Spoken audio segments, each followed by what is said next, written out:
दिल्ली चुनाव में हार के बाद आम आदमी पार्टी को एक और झटका लगने वाला है। अरविंद केजरीवाल, मुकेश अहलावत और संजय सिंह के आप विधायकों को 15-15 करोड़ वाले ऑफर पर अब भ्रष्टाचार निरोधक ब्यूरो यानी एसीबी कानूनी कार्रवाई करने की तैयारी कर रहा है। सूत्रों के माने तो एसीबी ने तीनों से विधायकों के खरीद फरोख्त वाले दावे पर जवाब मांगा था। अगर एंटी करप्शन ब्यूरो को जवाब नहीं मिलता है तो वह आगे की कार्रवाई के लिए दिल्ली पुलिस की सहायता ले सकती है। एसीबी ने आम आदमी पार्टी के राष्ट्रीय संयोजक अरविंद केजरीवाल को भी नोटिस जारी कर आप विधायकों को रिश्वत देने के आरोपों पर पूछताछ के लिए उपस्थित होने का अनुरोध किया। नोटिस को एसीबी ने गंभीर मानते हुए आपके 16 विधायकों की ओर से कथित रूप से रिश्वत की पेशकश, विधायकों द्वारा पोस्ट किए गए ट्वीट्स का विवरण और कथित रिश्वत की पेशकश के पीछे के व्यक्तियों की पहचान के बारे में जानकारी मांगी है। केजरीवाल ने आरोप लगाया था कि भाजपा ने आपके प्रत्येक विधायक को दल बदल के लिए लुभाने के लिए 15 करोड़ रुपए की पेशकश की थी। भाजपा ने इन आरोपों को सिरे से खारिज किया।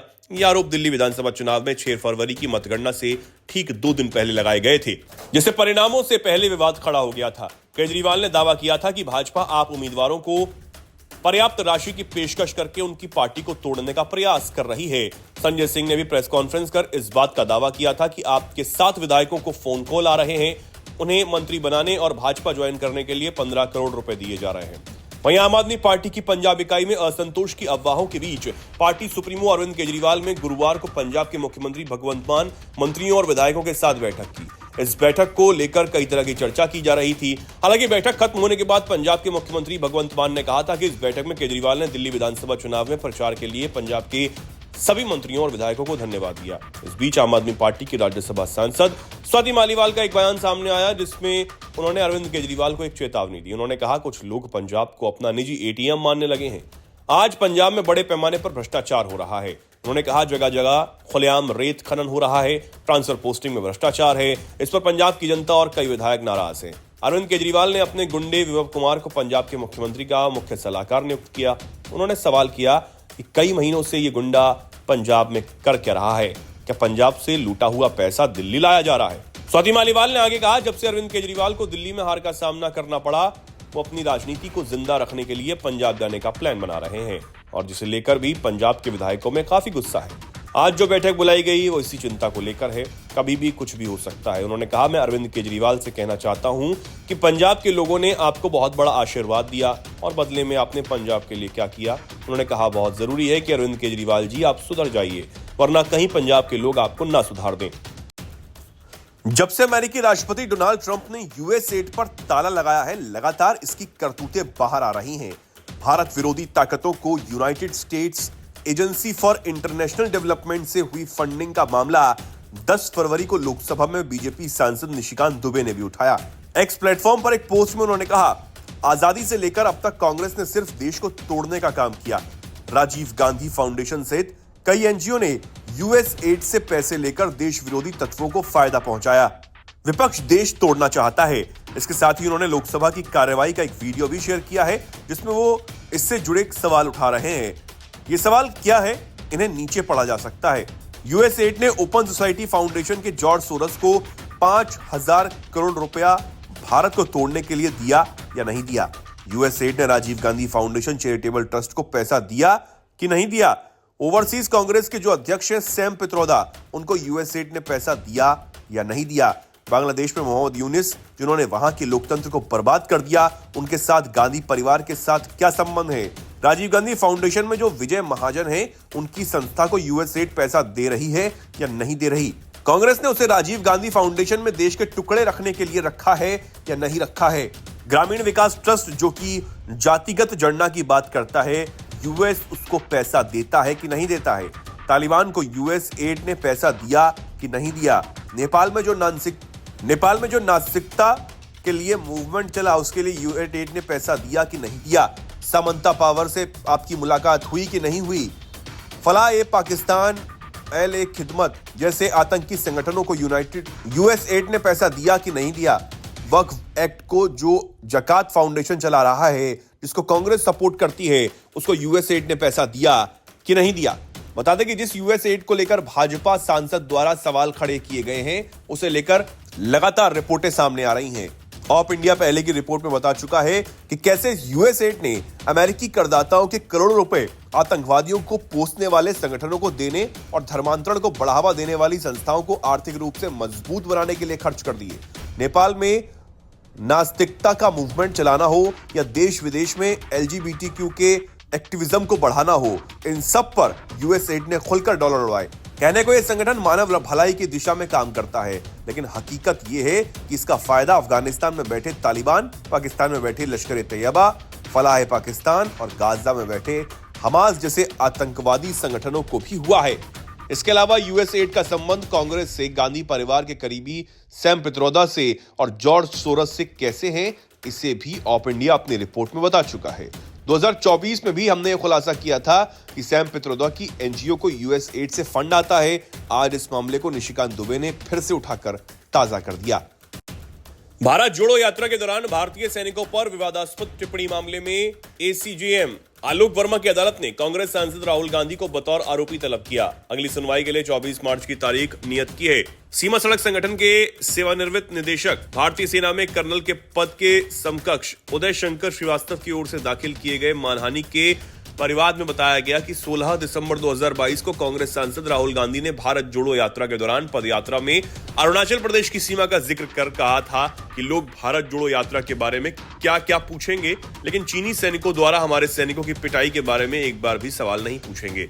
9 दिसंबर को सीमा पर चीन व भारतीय सेना के बीच विवाद होने के बाद भारतीय सेना ने 12 दिसंबर को आधिकारिक बयान जारी कर कहा था कि चीनी सेना भारतीय सेना में अतिक्रमण कर रही थी, जिसका भारतीय सेना ने मुंह तोड़ जवाब दिया। इसके बाद चीनी सेना अपने क्षेत्र में वापस लौट गई। इस झड़प में दोनों पक्षों को मामूली चोटें आई थीं। परिवाद में आरोप लगाते हुए कहा कि राहुल गांधी के भारतीय सैनिकों की चीनी सैनिकों द्वारा पिटाई के झूठे बयान ने परिवाद को आघात पहुंचाया है।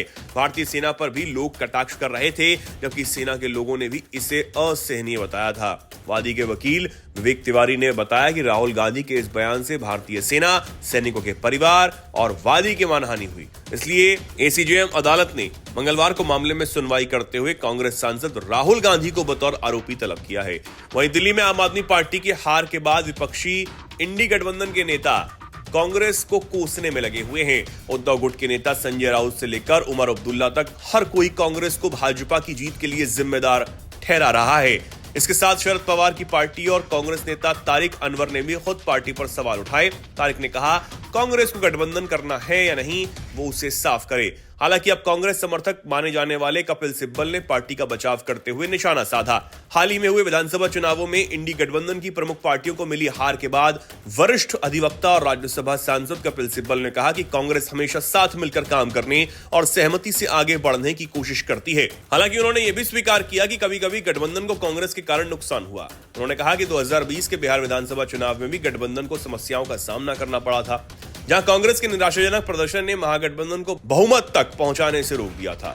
सिब्बल ने एक प्रेस कॉन्फ्रेंस को संबोधित करते हुए कहा, कांग्रेस पार्टी हमेशा साथ मिलकर काम करने और सहमति से आगे बढ़ने की कोशिश करती है। ये सच है कि कई बार दिक्कतें भी आती हैं, लेकिन सभी पार्टियों को यह तय करना होगा कि चुनाव कैसे लड़ना है। सिब्बल ने आगे कहा कि बीजेपी को फायदा यह है कि वे एक ही कमान की तरह चुनाव लड़ते हैं। उत्तर प्रदेश और तमिलनाडु में कांग्रेस ने गठबंधन करके चुनाव लड़ा और उन्हें फायदा मिला।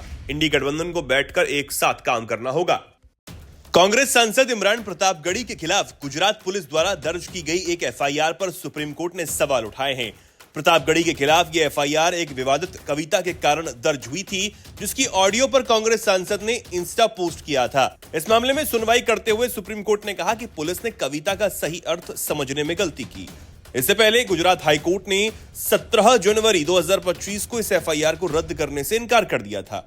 हाईकोर्ट ने कविता की पंक्तियां सुनने के बाद कहा कि एक सांसद होने के नाते प्रतापगढ़ी को अधिक संयम से व्यवहार करना चाहिए और किसी भी भारतीय नागरिक से अपेक्षा की जाती है कि वो सामाजिक या सांप्रदायिक सौहार्द को बिगाड़ने वाला कार्य न करे। जस्टिस संदीप भट्ट ने कहा, कविता की भाषा और लहजे से स्पष्ट है कि ये सत्ता और ताकत की बात करती है। इसके अलावा पोस्ट पर आए रिएक्शन भी बताते हैं कि ये सांप्रदायिक सौहार्द बिगाड़ने वाला संदेश है। सांसद के रूप में उनसे जिम्मेदारी पूर्ण व्यवहार की उम्मीद है। इस आदेश के बाद इमरान प्रतापगढ़ी ने सुप्रीम कोर्ट का दरवाजा खटखटाया और जस्टिस एएस ओक्का के समक्ष ये मामला पहुंचा। सुप्रीम कोर्ट ने हर पक्ष सुनने के बाद पहले प्रतापगढ़ी को अंतरिम राहत देते हुए एफआईआर के आधार पर आगे की किसी भी कार्रवाई पर रोक लगा दी और आज इस केस में गुजरात पुलिस को फटकारा। अदालत ने प्रतापगढ़ी की याचिका पर विचार करते हुए कहा कि कविता का संदेश सिर्फ ये है, अगर कोई हिंसा करता है तब भी हम हिंसा नहीं करेंगे। वहीं राज्य सरकार के वकील से अदालत ने कहा कि कृपया दिमाग लगाएं, कविता का सही विश्लेषण करें और इसे रचनात्मक के दृष्टिकोण से देखें। यह कविता किसी विशेष समुदाय के खिलाफ नहीं और इसके अर्थ को ही गलत तरीके से समझा गया। गौरतलब है कि इमरान प्रतापगढ़ी के खिलाफ यह मुकदमा तब दर्ज हुआ जब उन्होंने जामनगर में के एक कार्यक्रम की क्लिप पर कविता की ऑडियो के साथ अपनी वीडियो शेयर की थी। इस कविता के बोल थे, उस रब की कसम हंसते हंसते इतनी लाशें दफना देंगे। इसी के बाद जामनगर पुलिस ने इस मामले को बीएनएस की उचित दर्ज किया और फिर कांग्रेस सांसद गुजरात हाईकोर्ट गए और बाद में सुप्रीम कोर्ट। वहीं कांग्रेस के ही एक मुस्लिम नेता राशिद अल्वी ने दिल्ली में भाजपा की जीत को लेकर विवादित बयान दिया। राशिद अल्वी ने दिल्ली के चुनाव परिणाम को दिल्ली के मुसलमानों के लिए चिंता की बात बताया है। दिल्ली विधानसभा चुनाव के नतीजों और भारतीय जनता पार्टी की जीत पर कांग्रेस नेता राशिद अल्वी ने कहा, अगर कांग्रेस और आम आदमी पार्टी ने दिल्ली चुनाव साथ मिलकर लड़ा होता तो भाजपा जीत नहीं पाती। कांग्रेस हाईकमान को तय करना है कि हमें अपने सहयोगियों के साथ जाना है या अकेले चुनाव लड़ना है। राशिद अल्वी ने कहा, दिल्ली में जो कुछ हुआ वो दिल्ली के मुसलमानों के लिए चिंता की बात है। दिल्ली के इस चुनाव ने उन्हें सोचने पर मजबूर कर दिया है कि भाजपा कांग्रेस की वजह से चुनाव जीती।